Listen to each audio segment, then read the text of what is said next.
Hello dear student, स्वागत है आप सभी का पुनः एक नए वीडियो लेक्चर में। तो डी स्टूडेंट, आज की इस वीडियो में मैं क्लास 12th जो फिजिक्स आपका है चैप्टर 1 जितने भी इंडेक्स हमने लिखा रखे थे आज उनकी मैं वीडियो स्टार्ट कर रहा हूं।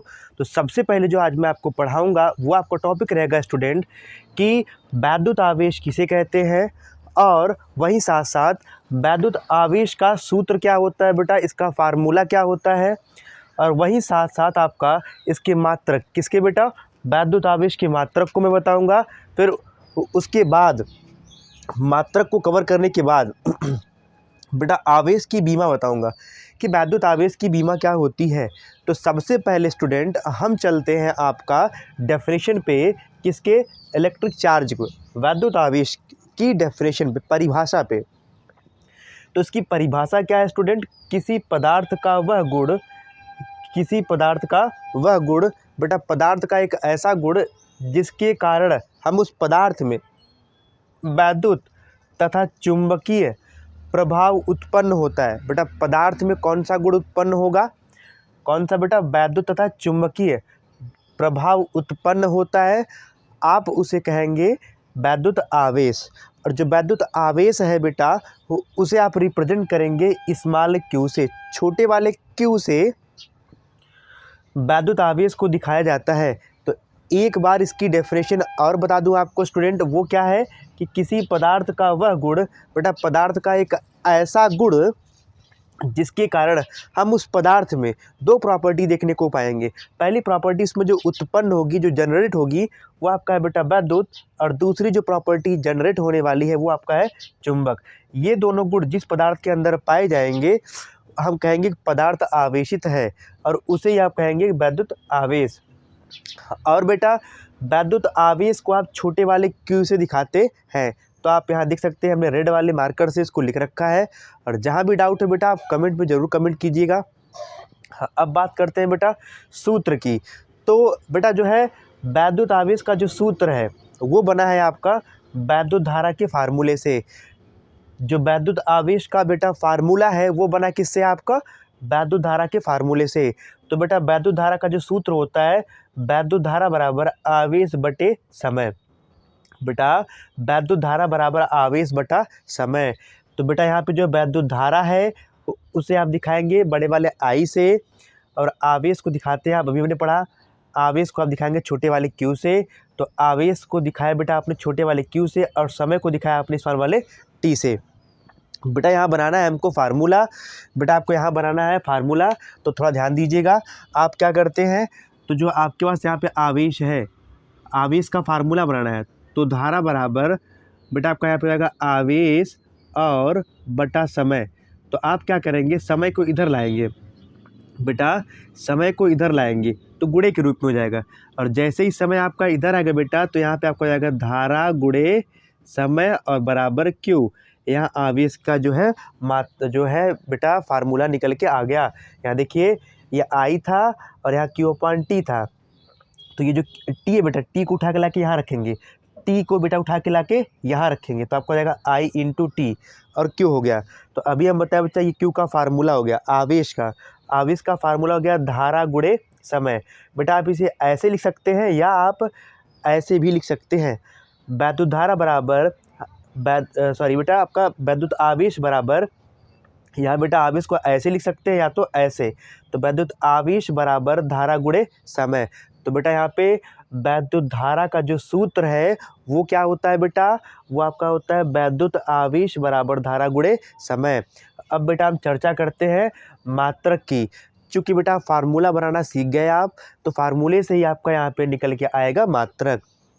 तो वैद्युत आवेश का जो है सूत्र क्या है बेटा, वैद्युत आवेश का होता है, अभी बताया हमने आपको, धारा गुणे समय। तो धारा गुणे समय, तो धारा को किस में आप मेजरमेंट करते हैं बेटा, एम्पियर में। तो वैद्युत धारा को हम नापते हैं एम्पियर में, और वही बेटा समय का मात्रक होता है सेकेंड। वैद्युत धारा का मात्रक क्या होता है बेटा, वैद्युत धारा का मात्रक होता है एम्पियर और समय का मात्रक होता है सेकेंड। और बेटा एम्पियर और सेकंड के मिलने से किसका निर्माण होता है, कूलाम को। बेटा आपका यहाँ पे है एम्पियर और गुणे सेकंड के मिलने से किसका निर्माण हुआ आपका यहाँ पे कूलाम को, और जो कूलाम है इसको आप बड़े वाले सी से दिखाते हैं। तो आइए बेटा हम थोड़ा सा चलते हैं डीपली और डीपली में समझते हैं कि वैद्युत आवेश का एसआई मात्रक। बेटा अगर पेपर में पूछता है कि आवेश का एसआई मात्रक क्या है तो आप लिखेंगे कूलाम, जिसको रिप्रेजेंट करते हैं बड़े वाले सी से। और बेटा आपका ऑब्जेक्टिव क्वेश्चन ये भी बन सकता है कि एक कूलाम बराबर कितना होता है।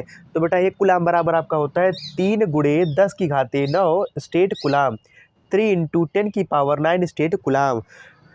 तो बेटा आवेश का एसआई मात्रक क्या होता है कूलाम, और एक कूलाम बराबर कितना होता है बेटा आपका 3 × 10⁹ state coulomb. I hope student यहाँ तक आपको अच्छे से समझ में आ गया होगा। आगे चलते हैं और वहीं पे बेटा वैद्युत आवेश का सीजीएस मात्रक सेंटीमीटर ग्राम सेकंड मात्रक क्या होता है आपका फ्रैंकलिन कहेंगे या बेटा स्टेट कूलाम कहेंगे। तो बेटा वैद्युत आवेश का सीजीएस मात्रक क्या होता है बेटा आपका फ्रैंकलिन होता है बेटा, या आप उसे कह सकते हैं स्टेट कूलाम। अब चर्चा करते हैं बेटा, आपका क्वेश्चन बन सकता है, आपके दिमाग में आ सकता है कि सर वैद्युत आवेश का सबसे बड़ा मात्रक कौन सा होता है। तो बेटा यहाँ जो है वैद्युत आवेश का सबसे बड़ा मात्रक फैरड होता है, जिसे बड़े वाले यफ से दिखाते हैं। और एक फैरड बराबर बेटा आपका होता है 96,500 कूलाम। बेटा एक फैरड बराबर आपका कितना होता है बेटा 96,500 कूलाम। यह आवेश का सबसे बड़ा मात्रक है बेटा। अब चर्चा करते हैं वैद्युत आवेश के छोटे मात्रक। बेटा वैद्युत आवेश का बड़ा मात्रक भी है और वैद्युत आवेश के कुछ छोटे छोटे मात्रक हैं, जैसे एक माइक्रो कूलाम, माइक्रो को म्यू से रिप्रेजेंट करते हैं और कूलाम को बड़े वाले सी से। तो बेटा एक माइक्रो कूलाम बराबर आपका होता है 10⁻⁻6 कूलाम। और वहीं बेटा आपका एक नैनो कूलाम बराबर आपका होता है बेटा, नैनो को दिखाते हैं छोटे वाले एन से और कूलाम को दिखाते हैं बड़े वाले सी से। तो बेटा एक नैनो कूलाम बराबर आपका होता है 10⁻⁻9 कूलाम। और वहीं एक पीको कूलाम, पीको को दिखाते हैं बेटा छोटे वाले पी से और कूलाम को दिखाते हैं सी से। तो पीको को दिखाएंगे छोटे वाले पी से, कूलाम को दिखाएंगे बड़े वाले सी से। तो एक पीको कूलाम बराबर बेटा आपका हो गया 10⁻⁻12। ये रहे आपके आवेश का सबसे बड़ा मात्रक बेटा फैरड होता है, और सबसे छोटे मात्रक 3 कौन कौन से बेटा माइक्रो कूलाम, नैनो कूलाम और पीको कूलाम। ये तीनों आपके जो है न्यूमेरिकल में काम आने वाले हैं। अब बेटा आपका चलते हैं आगे, ध्यान दीजिएगा बेटा। अब आपको निकालना है बेटा क्या आवेश की बीमा। बेटा क्या निकालना है आवेश की बीमा। तो जो आवेश की बीमा है तो सबसे पहले फार्मूला पता होना चाहिए। तो वैद्युत आवेश बराबर धारा गुणे समय। बेटा आवेश को दिखाते हैं क्यू से, अब धारा को नापते हैं एम्पियर में, तो धारा की जो बीमा होगी वो ए होगी, और समय को दिखाते हैं समय की बीमा होती है बेटा वो टी होती है। तो दोनों का गुणा होकर आपका यहाँ पे क्या बन जाएगा ए और टी। जब दोनों का आप मल्टीप्लाई करेंगे बेटा यहाँ पे आपका बन जाएगा ए और टी। इसे आप बड़े कोष्टक में लिख सकते हैं, लेकिन बीमा जब भी लिखी जाती है वो लिखी जाती है यम एल टी और ए के फॉर्म में। यम किसके लिए होता है बेटा द्रव्यमान के लिए होता है, यल होता है लंबाई चौड़ाई ऊंचाई विस्थापन दूरी के लिए होता है, और टी होता है समय के लिए, ए होता है आप जानते हैं धारा के लिए ए होता है। तो आप क्या करेंगे बेटा यहाँ पे ना तो द्रव्यमान है और ना ही लंबाई चौड़ाई ना ही ऊंचाई है, तो यहाँ पे इसकी पावर 0 हो जाएगी। तो आपका यहाँ पे जाएगा टी ए, जिसे आप बेटा ए टी के फॉर्म में लिख सकते हैं। तो आइए बेटा एक बार हम वन शॉट कर लेते हैं। सबसे पहले आपने कवर किया वैद्युत आवेश। तो बेटा वैद्युत आवेश क्या है, यह किसी पदार्थ का वह गुण है जिसके कारण उस पदार्थ में वैद्युत तथा चुंबकीय प्रभाव उत्पन्न होता है बेटा, उसे आप कहते हैं वैद्युत आवेश। और वही बेटा वैद्युत आवेश को छोटे वाले क्यू से दिखाया जाता है। फिर आपने बेटा कवर किया सूत्र किसका वैद्युत आवेश का फार्मूला। तो बेटा वैद्युत आवेश का फार्मूला क्या निकल के आया था वैद्युत आवेश बराबर धारा गुणे समय। बेटा वैद्युत आवेश का फार्मूला क्या है, वैद्युत आवेश को क्यू से दिखाते हैं जिसका सूत्र निकल के आया धारा गुणे समय। फिर आपने मात्रक बनाया, तो वैद्युत आवेश का एसआई मात्रक होता है कूलाम, और वहीं सीजीएस मात्रक होता है बेटा फ्रैंकलिन या स्टेट कूलाम। और फिर बेटा आपने कवर किया कि एक कूलाम बराबर होता है 3 × 10⁹ स्टेट कूलाम। फिर आपने कवर किया बेटा वैद्युत आवेश का सबसे बड़ा मात्रक होता है फैरड, अर्थात एक फैरड बराबर 96,500 कूलाम। फिर आपने बेटा वहीं पे कवर किया आवेश के अन्य छोटे छोटे मात्रक कौन कौन से हैं बेटा माइक्रो कूलाम, नैनो कूलाम और वहीं पीको कूलाम। फिर इतना कवर करने के बाद बेटा आप आए किस पे आवेश की बीमा। तो आवेश की बीमा बेटा आप या कह सकते हैं कि सर 80 होता है, या आप लिख सकते हैं कि सर यहाँ पे m0 होगा, L 0 होगा और T की पावर 1 और A की पावर 1, ये भी आपकी बीमा है। या बेटा आप AT लिख सकते हैं या आप इस तरीके से लिख सकते हैं। तो बेटा उम्मीद करते हैं आप सभी विद्यार्थियों को ये वैद्युत आवेश की डेफिनेशन और इसका सूत्र और इसके मात्रक और बेटा इसकी बीमा समझ में आ गई होगी। तो बेटा अगले वीडियो में मैं आप सभी लोगों को वैद्युत आवेश के प्रकार को उदाहरण सहित पूरा डीपली स्पष्ट करूंगा। फिर उसका अगला जो वीडियो हमारा होगा आवेश के प्रमुख गुणों के बारे में बताऊंगा। तो धीरे धीरे ऐसे स्टेप बाय स्टेप मैं वीडियो अपना बनाता रहूँगा। तो डियर स्टूडेंट, आपसे उम्मीद करता हूँ कि ये मेरा वीडियो आप सभी को समझ में आ गया होगा और ऐसे ही ढेर सारी वीडियो पाने के लिए आप हमारे यूट्यूब चैनल अनुज सर को लाइक, सब्सक्राइब और शेयर कीजिए। धन्यवाद माय डियर स्टूडेंट।